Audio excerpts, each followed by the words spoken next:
I'll start by saying that I rely heavily upon some work done by a couple of other people. Dr. Barbara Havira, retired faculty history department at Western Michigan University, and Karen Mason. But they were very useful because they also gave me dates so that I could search the Kalamazoo Gazette and the Kalamazoo Telegraph for some of this story. This is a story of a strike that is primarily women who struck. The Kalamazoo Corset Company at the time of the strike was Kalamazoo's largest single employer. Now, more people worked in the paper industry, but this was the single largest employer in town. It employed, depending upon the seasonality of work in those days, it went up and down depending upon the business cycle. They would have employed between approximately 800 and 1,100 people, 3/4 of whom generally were women. But there were a couple hundred men. And in general, it was the women who stuck with the union. Even as the strike, well, we'll see. But the Kalamazoo Corset Company got its start actually, well, first of all, let me mention I must have hit the wrong button here, right? No, wait, there we go. Too many clicks, fat thumb. Some things never change, maybe. Like organizing a union, even though unions are kind of going out of favor these days, but it's a story that is relevant to today, trying to organize a union, because there was no union before 1911. The union was a response, as you'll see, to what happened in 1911. Of course, wages and hours. Is that an issue today? I think that's an issue today. Working conditions, similarly an issue today. Sexual harassment. Has anybody heard any stories of sexual harassment on the job? These claims came up during the course of the strike. The possibility of, well, if you don't like what we're doing and you're going to do this, we'll move production somewhere else, and obviously to a lower wage place. Today, a consumer boycott.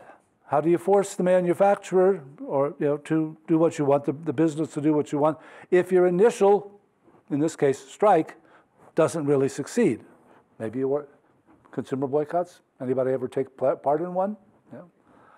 And finally, let's put a little context into this in 1912, which is why this becomes such an important story both to Kalamazoo and to the national union, the International Ladies Garment Workers Union, ILGWU, because there was a big strike going on involving something more like 50,000 employees at the Lawrence textile mills this year. Those of you who know anything about labor history, I was trained as a labor historian in part, this is a famous Bread and Roses strike. And it was organized not by the ILGWU, but by the IWW, the International Workers of the World, the Wobblies, probably the most radical labor union at that time and probably ever that had a large following in the United States. So now you got a textile strike, or at least a clothing manufacturer strike going on here. That's going to sort of add to some of the edginess that people feel about the strike. Add into that, there's the threat of another coal strike in this country, and a major coal strike will take place in England, involving all of the coal strikers throughout England, some 600,000 strong. Not only did coal heat houses, coal in England and in here still was a major source of power for all manufacturers. We had not completed a transition either to oil, burning oil and the like, or to electricity. So that's the context. In the beginning, this all starts actually down with the Warren Featherbone Corset Company in Three Oaks. The man on the left over there, Edward Kirk Warren, established the Featherbone Corset Company down there in the early 1880s. And what he did was he developed this process to take the feather bones, the quills from turkeys, and to form them into stays for corsets, which gave women that stylish, thin waistline that was so popular in the 1880s through the first decade or so of the 20th century. It replaced whalebones, and women loved that for two reasons at least. One, as whalebones aged and dried in a corset, sometimes the woman just moving around in a social setting could bend or something, and a whalebone would crack, crack, crack, which was not good. Even worse, since there was not air conditioning in those days and things did get muggy, whalebones were, well, they're mammals, but they have as they got hot, they would give off the same sort of smell that fish did, which was not the same as your perfume. So this becomes very popular, and Mr. Warren's company booms. In 1891, the then president of the company, James Hatfield, moved here to Kalamazoo. He moved a portion of the operation. At some point after that, he completely severs with the Warren Featherbone Company, which stays in business for some time yet. He doesn't just up and move here. Probably he moves to Kalamazoo because it's a labor-intensive operation, and a bigger city like Kalamazoo offered Warren Featherbone down in Three Oaks was pulling people in from South Bend, from Chicago and the like. There was a larger labor pool here in Kalamazoo, primarily underemployed younger women from rural areas for whom there were not a lot of other employment opportunities. Now, if you go down to Three Oaks, these two buildings still stand. The office building on the left houses the public library. But that was the offices of the, and the building on the right where the baseball game is being played, you can still see part of Arbonne, Three Oaks, Michigan. That building also still stands. There are artist lofts in there. And for those of you who are fans of craft distilleries, Journeyman Distillery is located in there. You can pick that up at some of your local liquor stores. I won't do any ads for them, but so it's a prosperous business. And here, just for fun, is a couple of the ads that I found for them. When you see a turkey, think of Warren's Featherbone. I read one story some years ago. I wasn't able to find it back now, but that Warren wondered what they were doing with all these discarded turkey feathers in Chicago. Oh, maybe there was something he could do with it. And that's where he thought about, well, wonder if I can do something with it. And he came up with Featherbone. In 1891, this is not where they were originally, and I failed to look deeply enough to find out where they first started when they came to Kalamazoo, but this was their building at the time of the strike. This is the northeast corner of Eleanor and Church Street. Church Street would be running sort of off to the left, Eleanor to the right. What's today's Rose Street Market was there, but the old Masonic Temple, that building, was called, it would have been just off there. That's built, I think, 12 or 13. So anyway, so this is where they're at. It's a big operation. It is the largest employer in Kalamazoo at the time. And what does it go through to make a corset? Well, lots of things. Yes, they had to pay for their thread. But there were multiple tasks. And as you can see, it is, if not quite a sweatshop setting, quite a few women working just in this one image alone. There are multiple. You've got to cut the cloth. You've got to sew different parts on. The women are paid piecework. That is, they didn't make an entire corset. They made a portion of the corset, and they kept tabs. The foreman kept tabs on how many.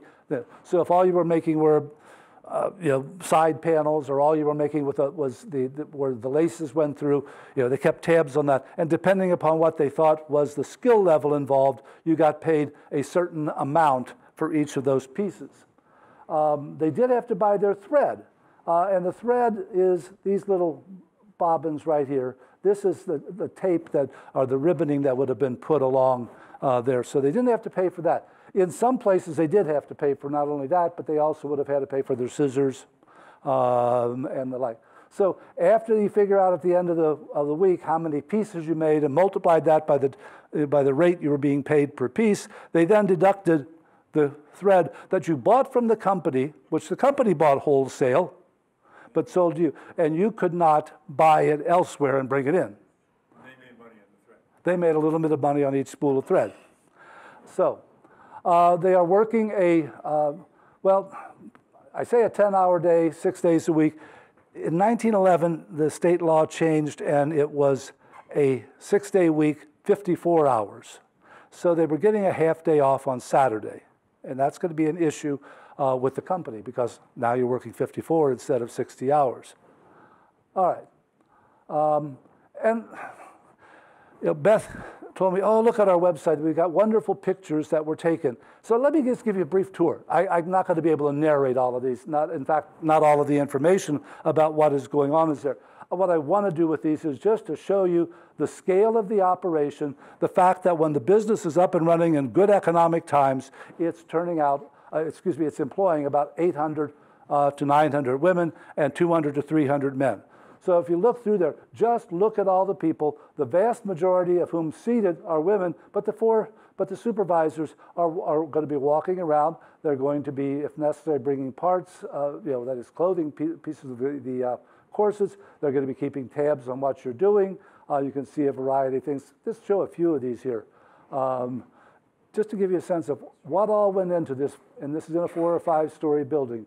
So these look like they're nearing the completion of the corset because they look pretty much like a full corset. More here. Just look again. The number of people, and the variety of things that they are doing.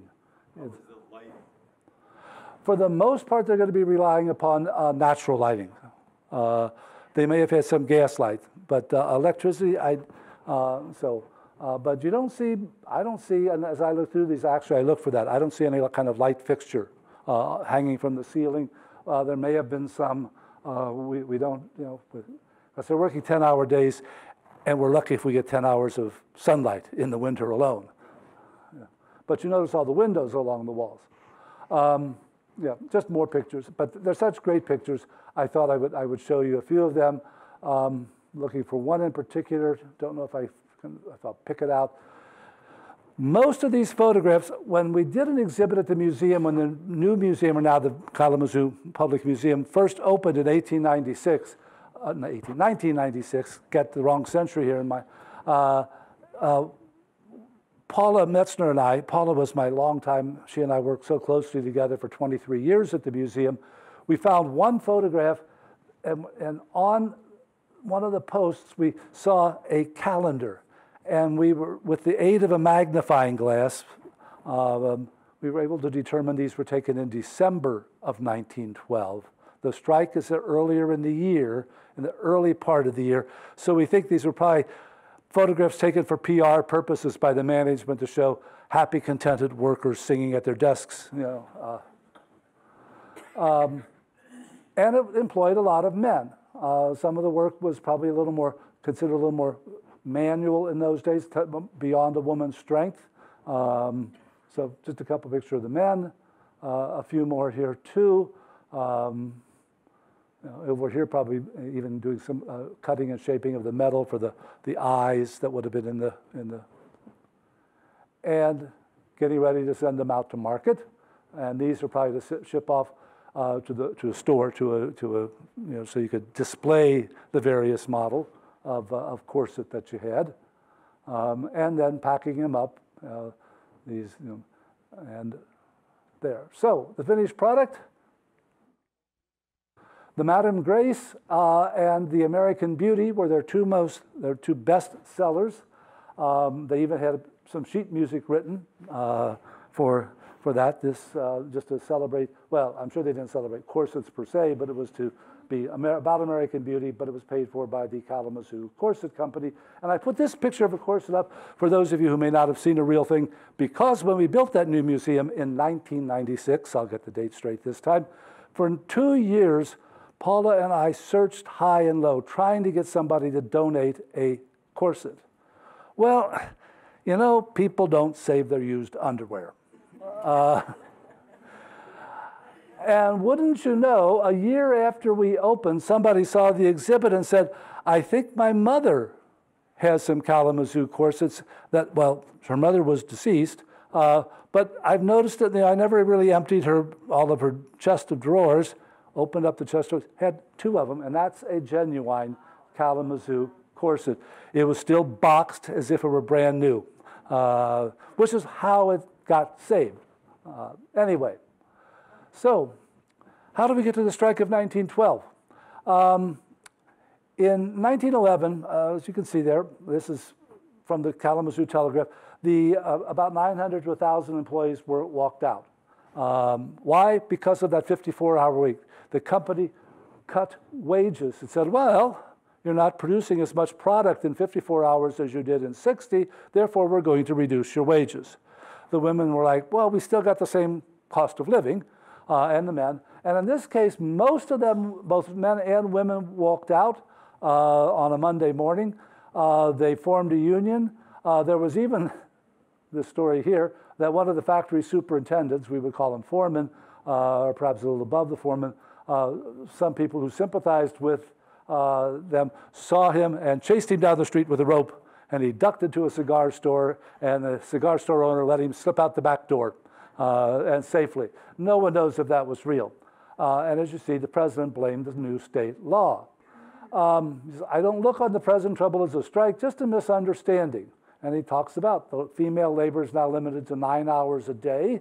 It's directly responsible, so 6 times 9, 54. Can't work them 10-hour days anymore.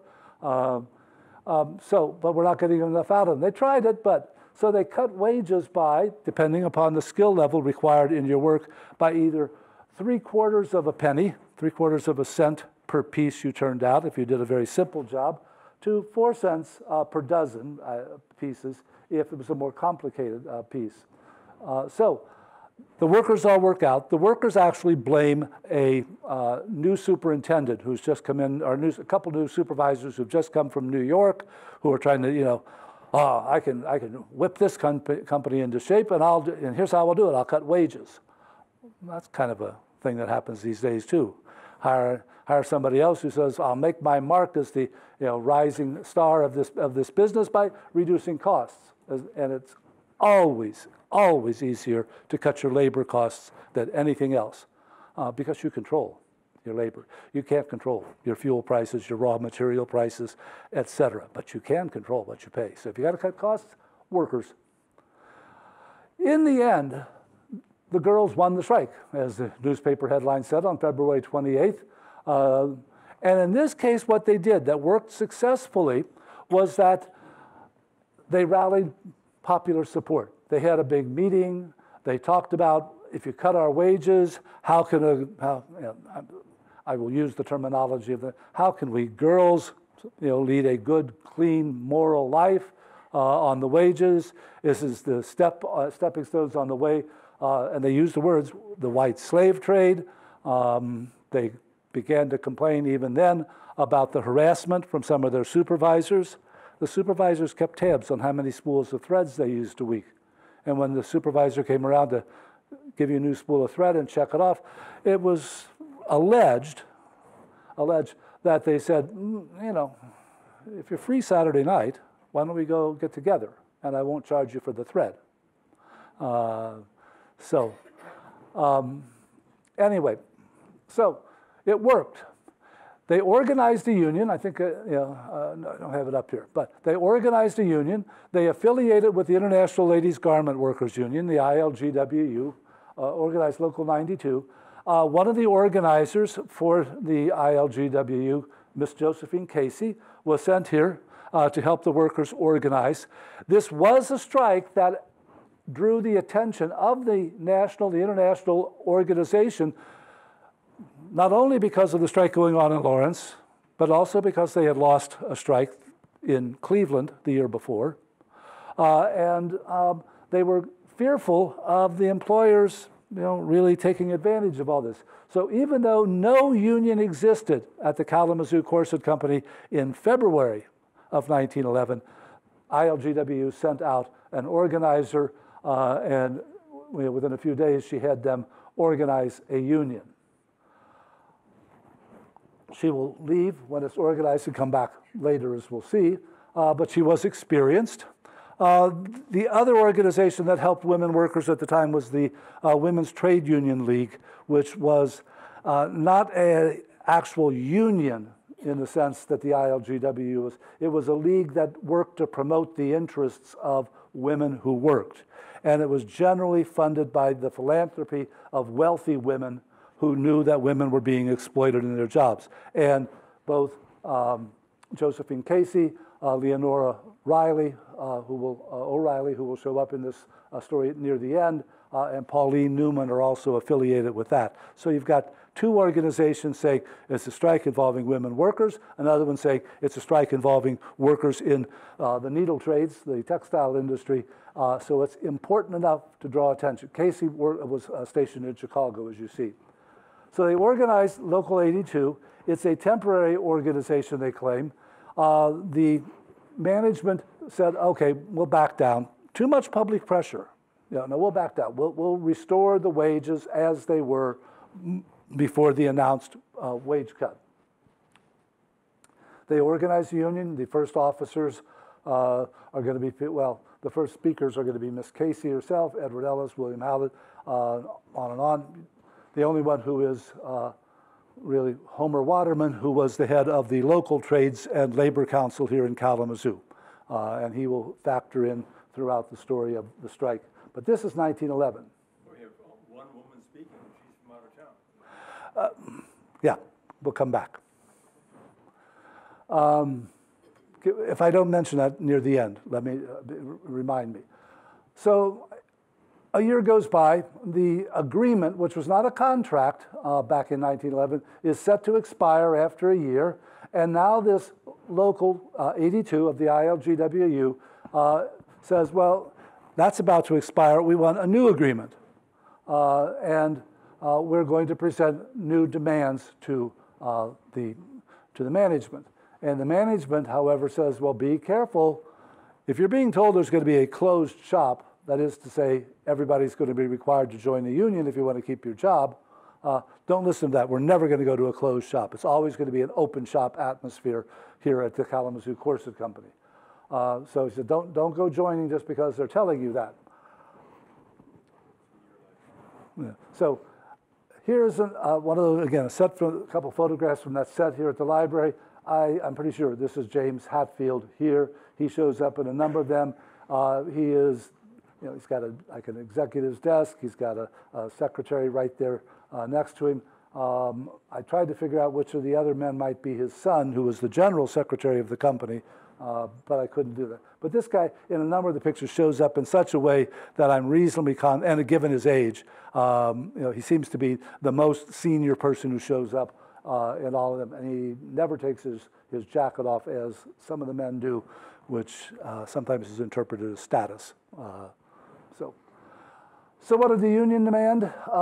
We're not going to demand any improvement. They will demand many improvements, but it's mostly going to be on the order of wages. They presented a proposal on, let's see, I got to get my dates straight here, Friday, February 29th. And they've submitted to the company. This is not negotiations. They've got a proposal. They're going to hand it to the management because there is no negotiation going on here. In fact, the WTUL, the Women's Trade Union League, did not do contracts because they weren't a union. They were there just to promote the interests of women who worked.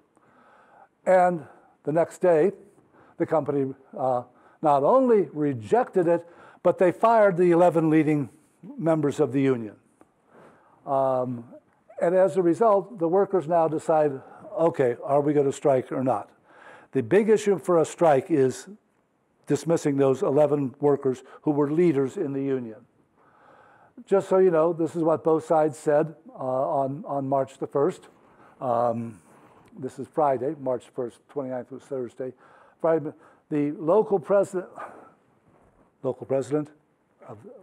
up there, Joseph Wood, because men, and given the predominant patriarchy and sexism of the time, they think they've been unjustly dealt with. They refused the demands that were fair. He discriminated by firing the union employees who were the leaders. We're going to have a strike.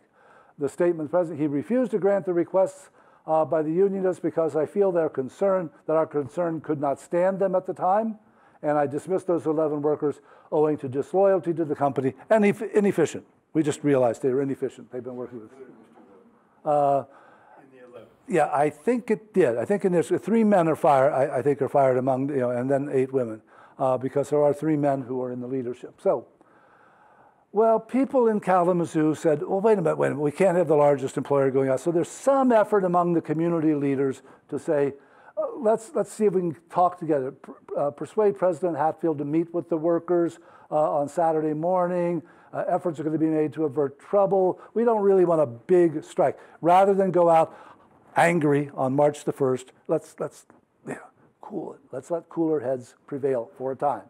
So, but the next day, in an extra edition of the Kalamazoo Telegraph, the fear increases that the labor situation will be so acute that the manufacturer will move to a new establishment. It says now building, but actually was already built in Davenport, Iowa. Would mean heavy losses here in terms of jobs and economy. So now that's why other people are concerned. What if he moves? Take 1,000 jobs out of a community. We have about 25,000 people living in Kalamazoo. Pull 1,000 jobs out. That's a major economic blow to the community. But the next day, the Gazette, the other paper, we had 2 real newspapers in those days. The Gazette says, well, President Hatfield at his home last night denied they were going to move away from the city as a result of the strike. But, so the strike does begin. There's little trouble on the first day. That's Monday, March the 5th. It's pretty quiet, they're still hoping for some arbitration. But, and here's where the problem comes in, already by the following Tuesday, 123 additional workers are going back to the factory, including some who said they were members of the union, bringing the number up to 683 out of the 1,100 workers are working. This is not what you need to do for a successful strike. You have got to pull out the overwhelming majority of your workers if you're going to have a strike. And for whatever reason, they have failed to do so. So the union is doing some picketing by March the 7th, which would have been, keep these dates in my straight a minute, Thursday. The strikers are hissing and calling them scabs and Hatfield's pets if they go into work, the kind of stuff you see on a picket line all the time. Any of you who may have been around or had the opportunity to be on a picket line. And then they called the next day a mass meeting, because just like in 1911, when public opinion was on their side, they're hoping that a citizens committee will persuade the president to change his mind, rehire those workers, and consider giving a raise. They want an arbitration council to determine if the present wage scale was fair or not. They get a lot of solidarity from other workers who were in unions. So 2,500 other unionists are going to support them. Some wires were cut from the telephone lines, and the telephone operator, the telephone repairmen are not going to fix them, they say. For the first week, the company is actually providing some form of lunch for the women so they don't have to go out through that picket line. Now, the bakers union says, we're not going to send any bread or other things over to the factory to support our fellow unionists. So there is some support. Other unions are aiding financially. It looks like it's going to be, okay, we're 10 days into the strike now, and the company hasn't budged at all. Hatfield has just said, no, that's it. No, not even a discussion of the issues. So, in fact, that same day they published, and we don't need to read it, but I just wanted to show it to you, a full-page ad in the Kalamazoo Gazette that lays out why they've done and why these guys are all wrong and we can't afford this, and the typical sort of publicity and public relations effort that any modern corporation would engage in when there's a strike. We're blameless. As the picketing increased, the company went to court and they sought a temporary injunction to prevent the picketing. They claimed that this is interrupting business, it's harassing the workers, Within 10 days already, they say they've lost $1,000 as a result of the strike. $1,000 may not sound like a lot, but we're talking probably closer to maybe $25,000, $30,000 at that time. So it's still inconsequential overall in terms of the company's income, but it's a bigger sounding chunk of money than $1,000. So what can they do? Starting on March 13th, and for the next month or so, at the General Trades Union, Trades and Labor Council Hall, which was then located on what was called the Fultz Block. We would call it the old Peninsula Brew Pub building. Those, before they were converted into apartments, they're now loft apartments or loft condos or something up there. There were large rooms that could be used as halls. Many downtown buildings would have had those in those days. So it's the old Peninsula building, and they would pray.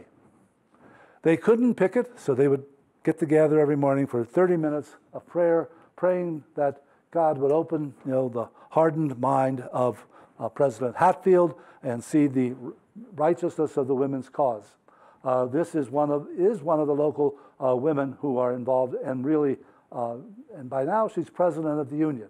Woman by the name of Kate Sanford. There's Josephine Casey again. And this is a woman by the name of Fern Rowley, who did not go out on strike, but when she was offered only $4, she refused and said, I'm leaving anyway, and left. So those are the ones. But this got attention across the country. In an era when strikes are around, here are strikers who are praying. They're not picketing, they're not turning to violence, they're praying that God will intercede on their behalf. They will do this for about a month, to the middle of April, when they will change tactics. They also have a public rally, and again, they're getting a lot of public support. So they go to, this is the interior of the old Academy of Music, which stood just down Rose Street here, roughly where the Comerica Bank building stands, along Rose Street here, across from the county courthouse.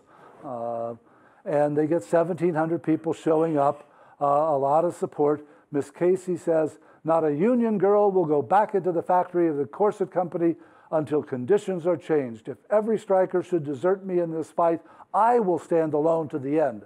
Mr. Hatfield can pay a living wage, and why don't you citizens make him? In fact, she goes further and said, if you citizens of Kalamazoo had a brain at all, you would be out there, supporting these women. This is going to become an issue. Some people are going to feel insulted. She's calling us people without brains. Not most of these 1,700 people who are working class, but the middle class, the reformers, the women's organizations, they're all going to feel like, well, we've been insulted.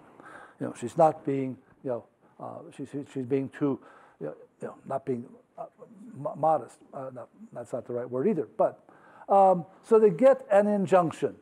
The court gets the injunction. Here's Judge Frank Knappen, who will be the judge who is overseeing this case right on through for the next several months. They observe, by the way, they do observe the injunction. It's a temporary injunction initially to go and they don't picket. They don't want to break the law. They don't want violence. They know. Because right now, the strikers are hoping that the goodwill, the support they're gaining from the public is what's going to force Hatfield to change his mind. And if they violate the law, break the law, and picket, violate the injunction, or they engage in any kind of violence or threats, which is why it says over here, they bitterly resent an attack by the socialists on Judge Knappen. There is a very strong socialist party in Kalamazoo in 1912. In fact, 2 weeks later, on Tuesday, April the 2nd, Kalamazoo will miss electing a socialist mayor by something like 600 votes out of about 12,000 that are cast. And there are 5 council or aldermanic seats that are up for election, and socialists will win 2 of those. They're by district, aldermanic districts. They're not general, but 2 of them. So when the socialists attack Judge Knappen, and say, well, you know where your bread is buttered kind of thing, and you're just serving your master and all of that. the unionists are fearful that this will alienate more people because they're trying to, generate support among the general population. So don't do that. They continue to go out throughout March. You notice the dates. We're 3 weeks into the strike. Nothing has changed in terms of the strike. The union is not backing down, although more and more workers are slowly trickling back to work, as you might imagine. People don't have huge savings in those days.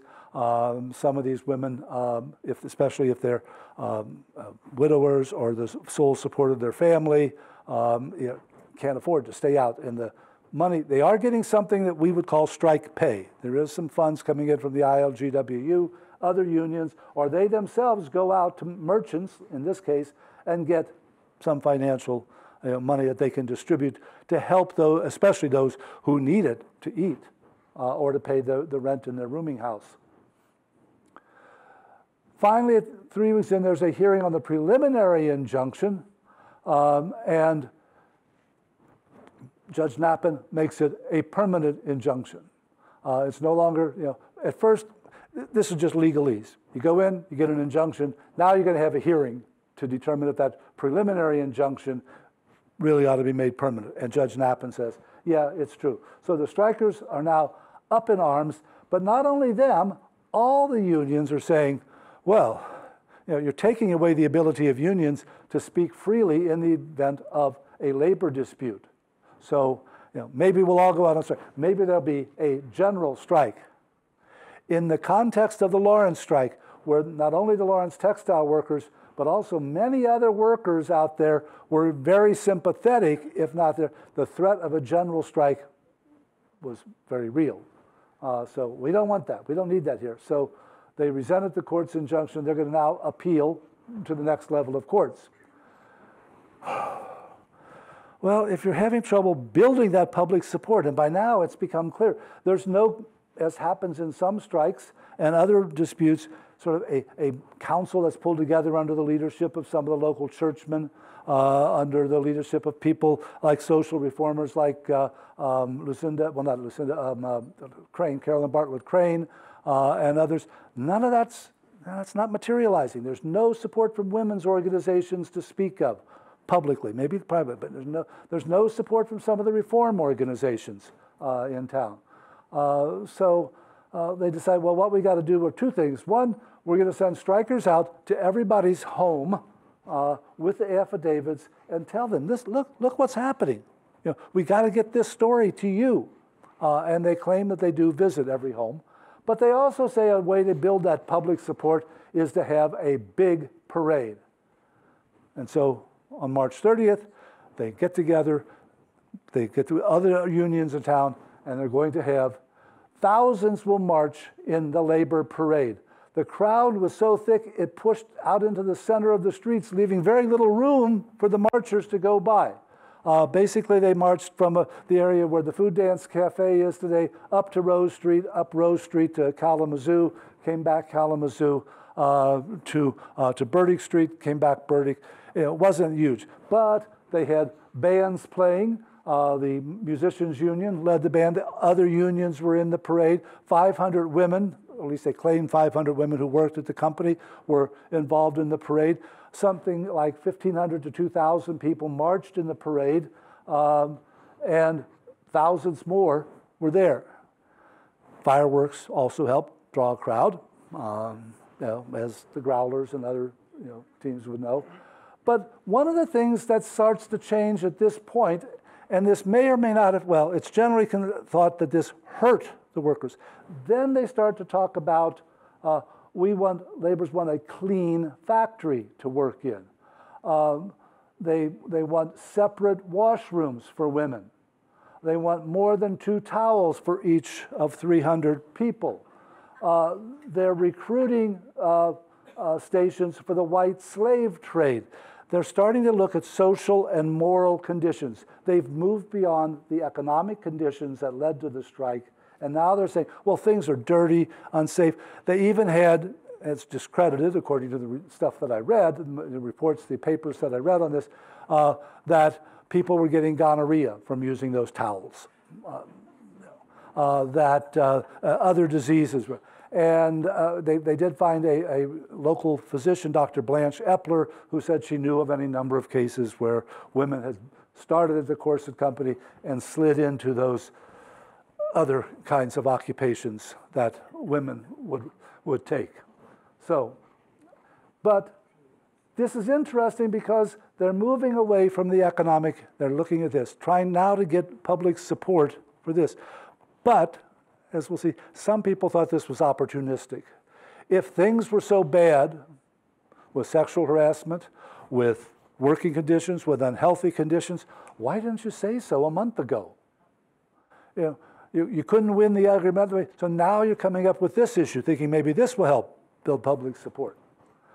Moral conditions, and it wasn't just local people. The National Women's Trade Union League had a representative here, Ms. Barnum, who wrote a report who said if the girls had walked out because of moral conditions, if one of their own numbers was their leader, remember the question you asked earlier, if they had taken a more tactful stand, Miss Casey saying people here don't have a brain because they don't support these workers, every mother in this town would have been with them.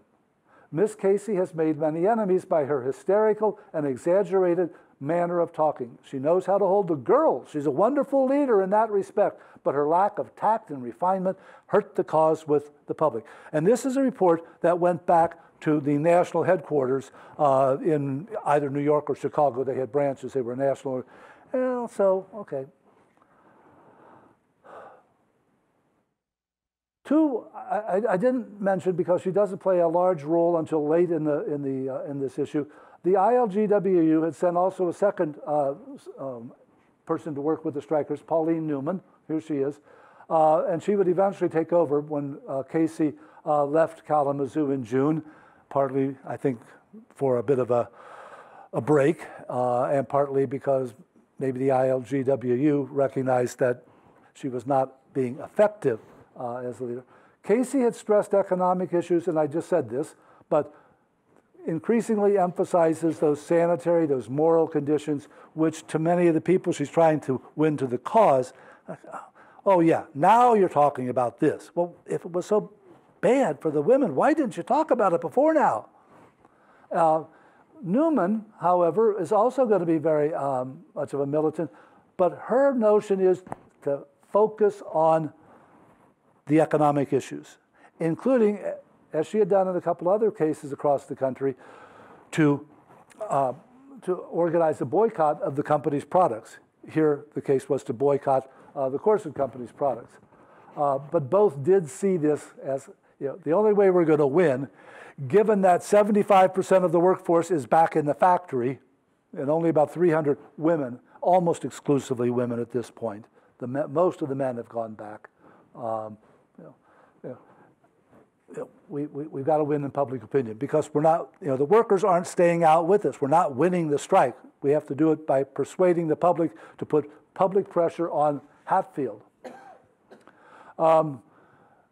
At first, Miss Casey denied rumors as early as April the 1st that she was going to stay. I will stay here if it takes 25 years.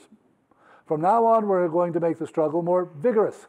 And she says, I think that parade we had Saturday night, the one that I mentioned, I think that opened the eyes of many citizens. There can't help but be a change soon in the situation. It looks brighter to me every day. The people who were at the parade were not the middle class, not the upper classes, not the middle class reformers. It was working class folks, looking for some little entertainment after working their own 54, 60-hour week in the paper mills or the different other manufacturers in town. So what are they going to do? Starting April 23rd, they decide to defy the judge's order and go out on picketing. Now, I'll get to that in a minute. So now, here's a picture of them. I think they're in the archives, right, Sharon? They have these in the court records of the day. This is to prove that the women are picketing in violation of the court's order. Not quite sure which of the women here we have here, but there are 3 of them marching around. There is a extra police officer. The company hired lots of security guards to avoid trouble, so almost every exit and entry had had a police officer there, or private security. Another one. The question becomes, were they really picketing? They voted unanimously to picket, but what they did was they went across the street. And they went around that block, keeping the street between them and the building. So they marched along the Eleanor Street side, but away from the building, which is where the Kalamazoo Laundry Company was located in those days. And then they would turn and go up, I don't know which direction, but say they went up Church Street, across the street on the west, up to Kalamazoo, crossed over Kalamazoo, down to Rose, came down Rose, on the other side of Rose Street from the factory. So were they picketing or not? They said, that's what we're doing. So they went along the opposite side of the street, taking care not to get too close to the building. They didn't want to be charged with trespassing. And they're going back to Judge Knappen. At first, nothing really happens because the president of the company and his attorney are out of town. So Judge Knappen says, well, I got to wait for a complaint, that they're violating the injunction. I can't just say, based on news reports, they're violating my injunction. I have to get a formal complaint from the person in whose benefit I issued the injunction.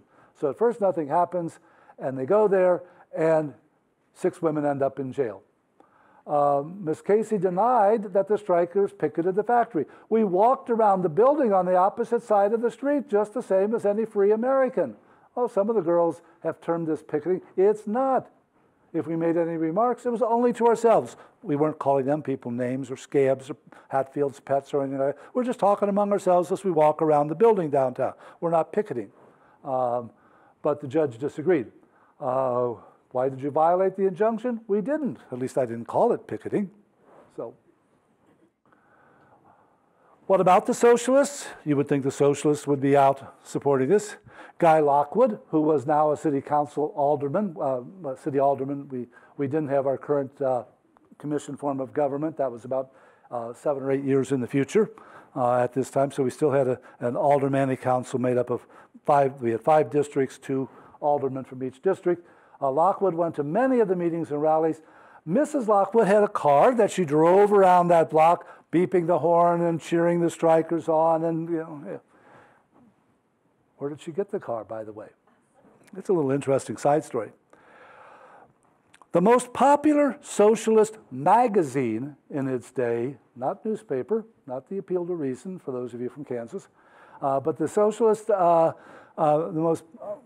most popular socialist magazine in the day was put out by Mr. Wilshire in Los Angeles, Wilshire's magazine, and at one point he sponsored a contest for the person in the country who could who could get the most subscribers in a certain time period. He would give them a car. Have you watched the Rose Parade and seen Wilshire Boulevard or been to Los Angeles? It's named for Mr. Wilshire. It was in a real estate development that he developed way back in the teens. And he all he asked for the city, I'll put in a boulevard, but you got to name it after me. And the city said, okay, But that's how Mrs. Lockwood got her car. She sold more subscriptions to Wilshire's magazine in 1 year than anyone else. So they do get some support, even though there was that one point early on when people were upset that the socialists were perhaps disrupting their efforts to curry public opinion to their side. Finally, in May, as things are going down, a number of people got together and said, can't we bring you 2 people together? It's not clear just who all was involved in this effort, but it was certainly, I know that the mayor at the time, Charlie Hayes, was one.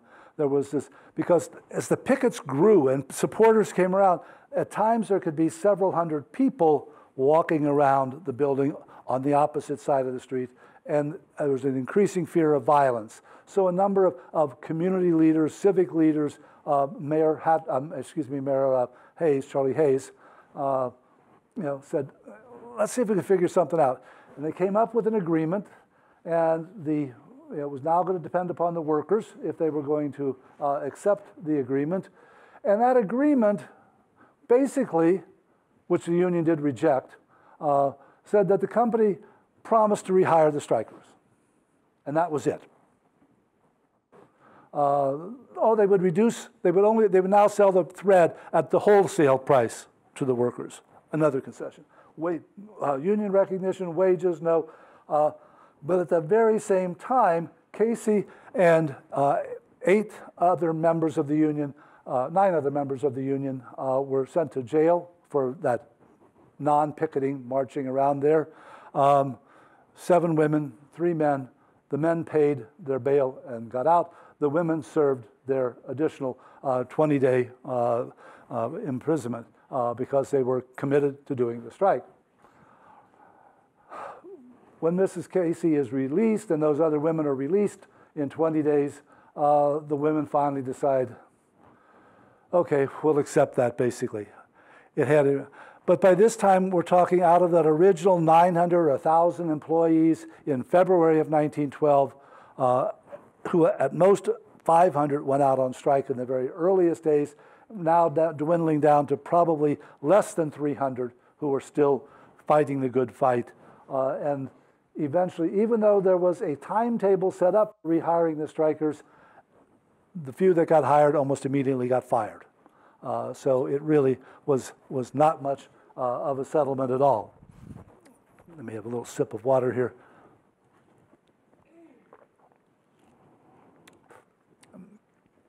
Mrs. Casey now released from jail. Mrs. Lockwood meets her there, picks her up, takes her for a brisk drive about the city. They go to the Trades and Labor Council Hall. That's the Foltz, the old Peninsula building, where there's a big reception. And then Mrs. Casey will leave town. As I say, probably because she needed a break after all of this work organizing, probably because the national leadership realized that her strategy had failed, and the strike had failed. That's all there is to it. So she leaves, and all we're left with is kind of asking the questions, why did this strike fail? Given that in 1911 they were able to rally public opinion to their side, this time they completely failed. Well, both of them counted on that public support. Casey and Newman, who had been there earlier, had counted on public support for the strikers. It didn't materialize. Without that, the workers kind of left to their own devices. The public sympathy, as I said, had persuaded Hatfield to reinstate his earlier wages, that is, take back the proposed wage cut. The workers, and this is what Karen Mason says in her article, and she does a little bit of a job of evaluating who is coming to, they mostly got support from the working class. The middle-class women's organizations and other middle-class reformers, and we had them in Kalamazoo, but in particular Carolyn Bartlett Crane was a nationally known reformer, stayed on the sidelines, didn't really get in there. Even when they started bringing up the social or the moral issues. Both Barbara Rivera and Karen Mason suggest that one of the things is that the women's organizations in town were gearing up for what was going to be a drive for women's suffrage in Michigan in 1912, and they didn't want to rock the boat. They would say, no, we got so much energy to spend, and we want to put it into the drive to get women's suffrage in the fall here in Michigan. And B, we don't want to alienate anybody who might support women's suffrage by saying that we're also sympathetic to this. This was a big divide among a lot of the women's organizations at the time. Are we strictly for women's suffrage, or are we for reforms that will help women and men as well in other cases? But if you ask me, and both Dr. Rivera and Karen Mason suggest this without comment, the big thing is, and I've been active in a union. I was the president of a local union here in California. If you're even thinking of going out on strike, you don't go out on strike until you know absolutely for certain that the members of the union are going to come with you. And for one thing, this brings up the question you asked. The union was not deeply embedded into the workers. They had said, oh yeah, we're members of a union. We got that agreement back in 1911 that restored our wages.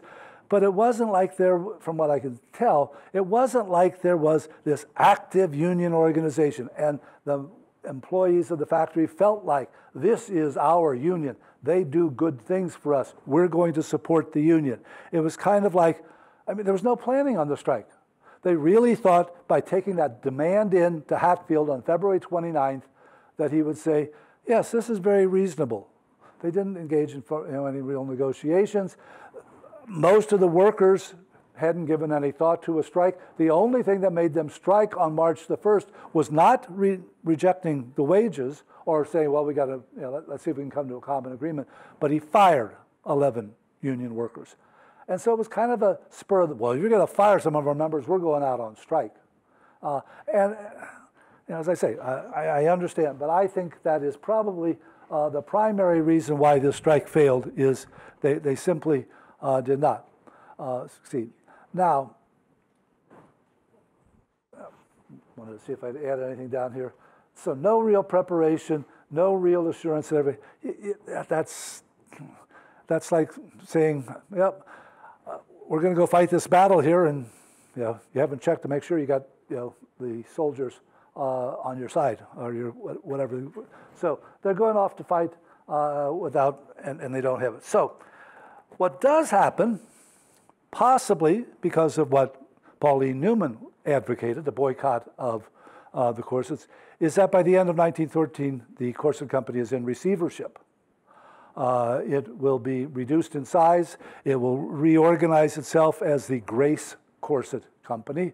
In the 1915 city directory, the president of the Grace Corset Company, and probably just in name, was a man by the name of W.E. Upjohn, but they probably brought in some money. So did the boycott cause the company to fall into receivership? And this was a nationally known brand. And you saw all those corsets stacking up there that they were packing up. This was a big brand. 1,000 women are not turning out corsets just for the women in Southwest Michigan. They're serving a major regional market, even a national market. Did a boycott in those days really work? Maybe. The other factor that goes into this is that did flappers 8, 9 years later wear corsets? No. Fashion was changing, and I think that probably played as much a role in it. The other thing that that we don't know, that I've never seen any reference to, is even though the company was prospering, turning out all these corsets, what was their true financial situation? And it wasn't a strike. It was maybe, we've seen companies that look like they're doing quite well all of a sudden fold. And it's because some of their underlying financial issues worked against them. I don't know that. But Miss Newman did go out, did organize it, and the company does go into receivership. It's sold in 1914 to the people who will create it as the Grace Corset Company. I think, I forget who, there's another man involved as an officer who I don't think is a hands-on officer. I think they just said, it's in receivership, it's cheap. I'll take it on as a little bit of an investment like W.E. Upjohn did, but didn't really have an interest in at least making corsets. Anyway, that's the story of the 1912 corset worker strike. It's one of the big strikes here in Kalamazoo labor history. And as I said at the very beginning, it really is resonant with themes that are kind of with us today. Yes? Two things. Were there any people, any minorities at all, or it was basically all Caucasian women? I assume it was all Caucasian. I had never seen anything, but given the small size of the African American community at the time in Kalamazoo, and especially, unfortunately, with the racism, working with young white women, you're going to have, that just would have been sort of an unacceptable mingling. What happened to Hatfield? I don't know. I do know the museum has his walking cane, which has a nice gold ball on the top with the letter H on it, and there's one other thing. But whatever happened to him, I do think some of the family stayed here for a while, even after the Corset Company was gone. Well, that doesn't mean that the family's not here. Yeah. Yeah. No, but I think, I don't know. I didn't dig into that. So. Anyway, other questions, comments? Yes? Have there been any books written about the Corset strike? No books that I know of, but the two articles I mentioned, and I think there might be a pamphlet, but Dr. Havera's article in the Michigan Academician from 1987, 88, and a slightly earlier one by Barbara Mason in a book that's edited by Francis Bluen. It's Explorations in Michigan Social History, are two academic papers that I know of that run it, but I don't think anybody has ever really dug into it and to the extent of making a book. And you ask, are there Hatfields here? Well, what happened to the women who worked there? What jobs? Where did I see? Some of the women eventually, I do find that some of them ended up working in like stores as retail clerks, things like that. I'm trying to remember where I read some of that. So they do find some other employment, some of them. I mean, I don't know if that's the strikers, but I kind of, so.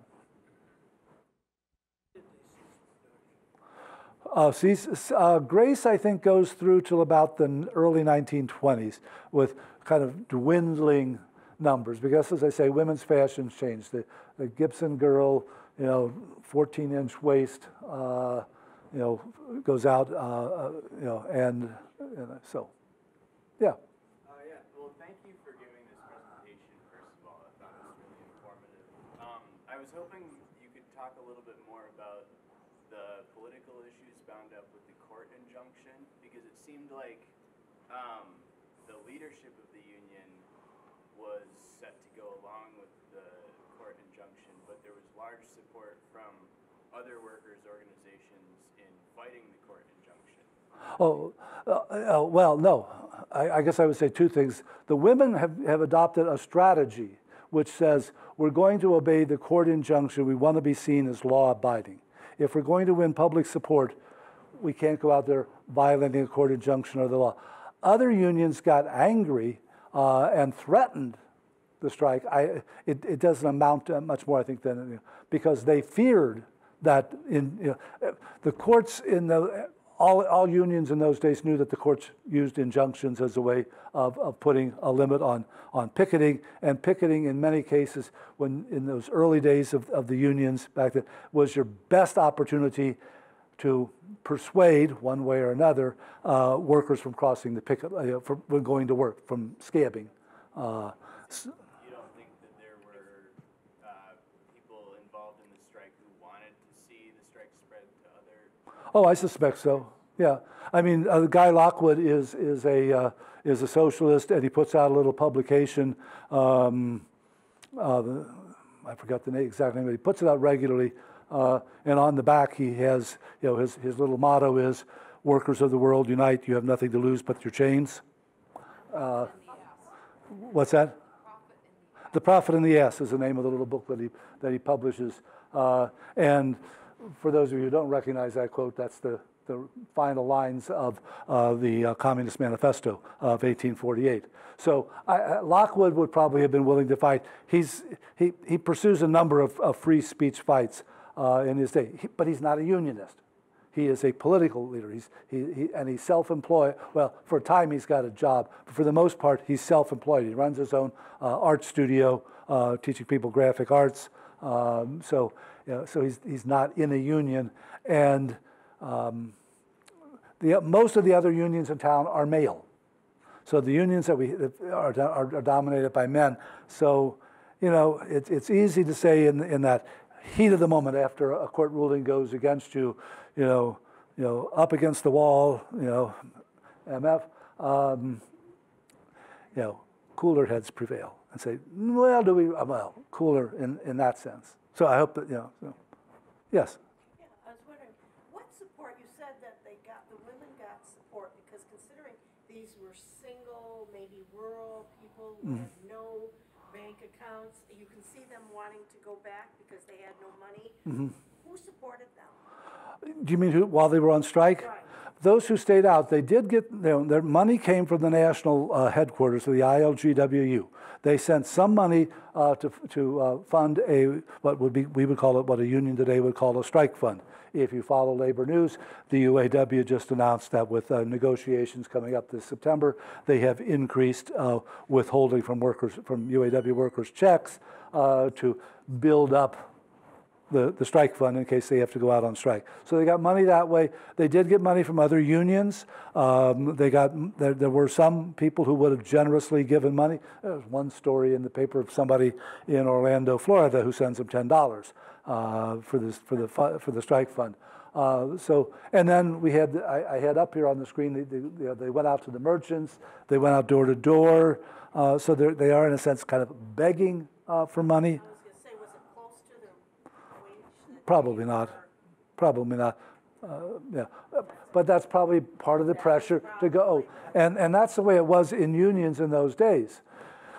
You know, it's still tough to go out on strike, even if you're in a powerful union like the UAW today, because what you get in strike pay doesn't match the car payment, the house payment, the credit card payment, and all that. And back then, it's even tougher. Sharon, you were going to add to that?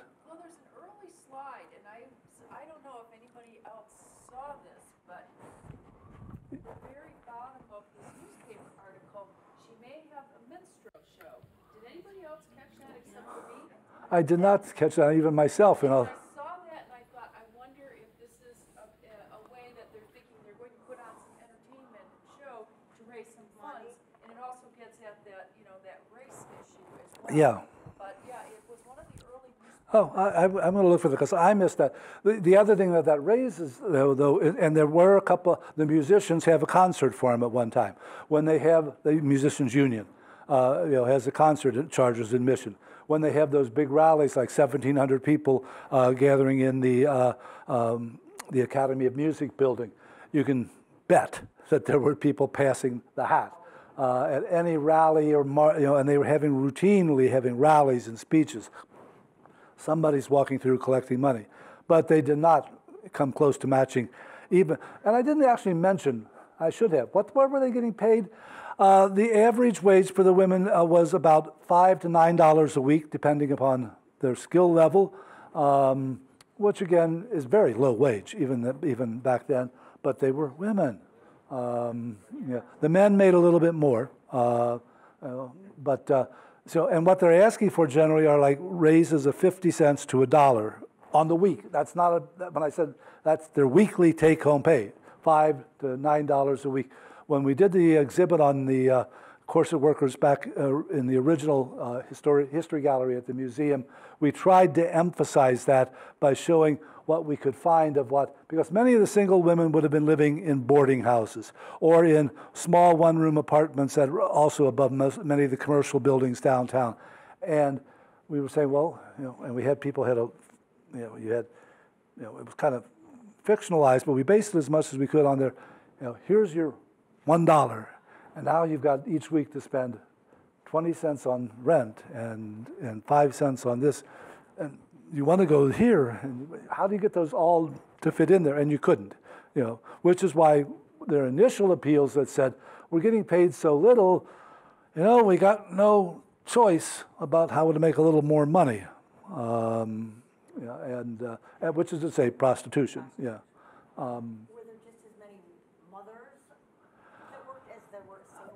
I don't know. I don't know that anybody's broken it down that way. I guess I could go look at the Michigan labor statistics. They did a pretty good job over many years, the Michigan Department of Labor. My impression from reading is that it was heavily single women. Some older women who are the sole support, maybe of a ailing husband, or they're widowed themselves. Occasionally, but for the most part, it's not women who have children at home because, because this isn't the day when grandma and grandpa will come over, or I can drop the kids off at grandma and grandpa's house. So, yes. Was there any violence against the workers? I did not encounter. I did not encounter any reports of that. Well, I did read that somebody at one point there was someone who was threatening them, but it was just like, you commie pinko, whatever, and got kind of hustled along. I don't know what they actually said, but there was some of that. There's somebody over here. That beautifully designed image early on that talks about the failure of the strike. It mentions Mm-hmm. They were talking about they were striking for wages and for social conditions. Mm-hmm. What came of sexual harassment? Was there any follow through with the union or any of the workers go after these guys? One of the things that I read suggested that there were a couple of women who employees who it was acknowledged had become pregnant by people, and one male employee resigned after the strike was settled. So it may be that there was a particularly notorious case. It doesn't get into who it was, but I did see one of the male employees was, and it was put in quotes at the time, resigned. Let's think that perhaps this person, there was enough complaints about him that the management took it to heart. Yeah.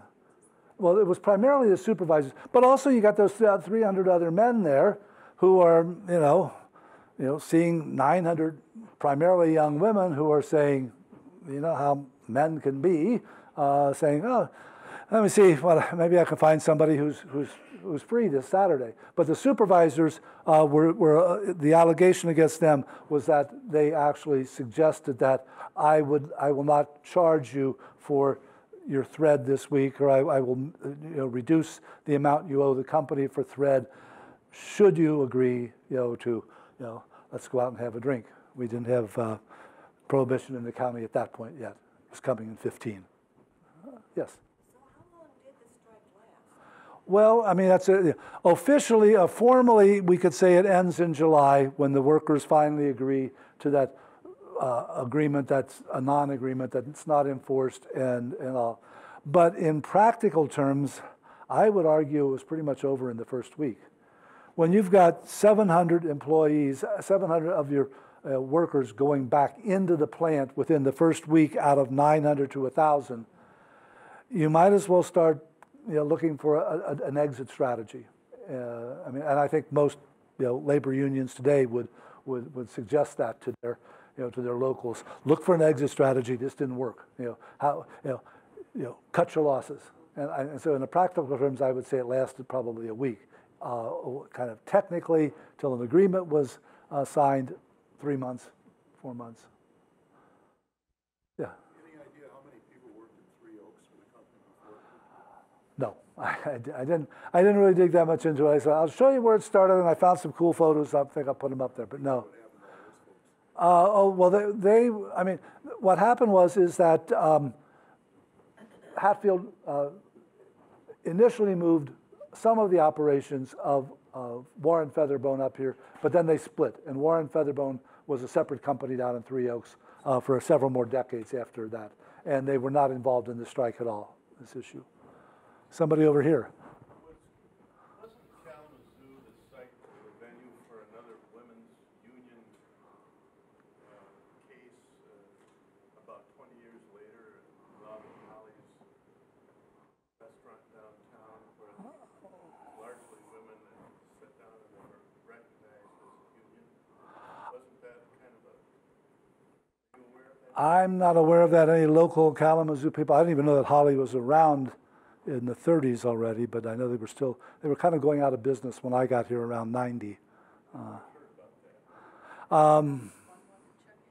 It would be, yeah, but no. Yes? Did the corset company work with 300 people, less than 300 people, or did they just go out and hire? Oh, they kept hiring. They hired replacement workers. Yeah. So when those 300 people are out on strike, they're not sitting there. We got 300 sewing machines that are not being used. What are we going to do? They're running an ad in the paper constantly. You go to the classified section. Now hiring, now hiring, now hiring, now hiring. You hired new workers, and my guess is there's probably.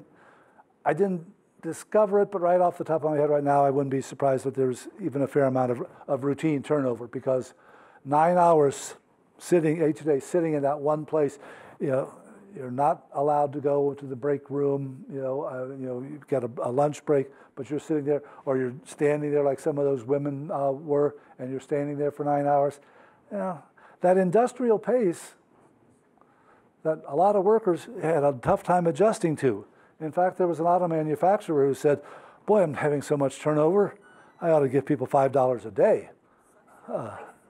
Yeah. I mean, that's why Henry Ford, one of two reasons why he gives $5 a day. People can't adjust to that work pace, or even if it's just sitting there. I mean, and these aren't office chairs. These are pretty much straight back wooden chairs. Janet.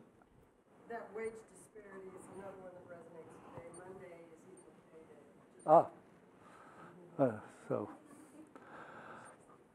Two questions a little bit. Sure. One, is any of this in the Labadie collection in Ann Arbor? What I might look for over there is the ILGWU papers, or at least access to them. I never did get around to that, but the ILGWU papers, I think, are at Cornell, and that being a big union, so you might find a lot of correspondence, as well as the ILGWU newspaper. Sharon? At the archives. At Labadie too. Oh, at Labadie too. Yeah. So one, that would be one. But I know, I'm fairly certain that that's where and some of that might be available online. I'm an old school researcher. I don't know how to find all the time union collections that are online, but increasingly large, especially university related archival collections are digitizing the entire collections of unions. It's a long and lengthy process, but it's out there. I was at a labor history conference about 18 months ago, and there was a place in Maryland that was talking about all of the labor archives that they had digitized. And your second question? And did any of the women who were in leadership positions in this movement go on to organize for women's suffrage or other kind of exciting radical history in Kalamazoo? I don't know about the local people, but I do know that within the year, both Newman and Casey were organizing and other strikes elsewhere in the country. So they stayed active in there. I kind of doubt the local women did, but there wouldn't have been many opportunities. But both Josephine Casey as well as Pauline Newman were reported to be working on other strikes, and Newman was in addition traveling throughout the Midwest and spreading the word, don't buy Kalamazoo Corset Company corsets. So, all right, well, I'm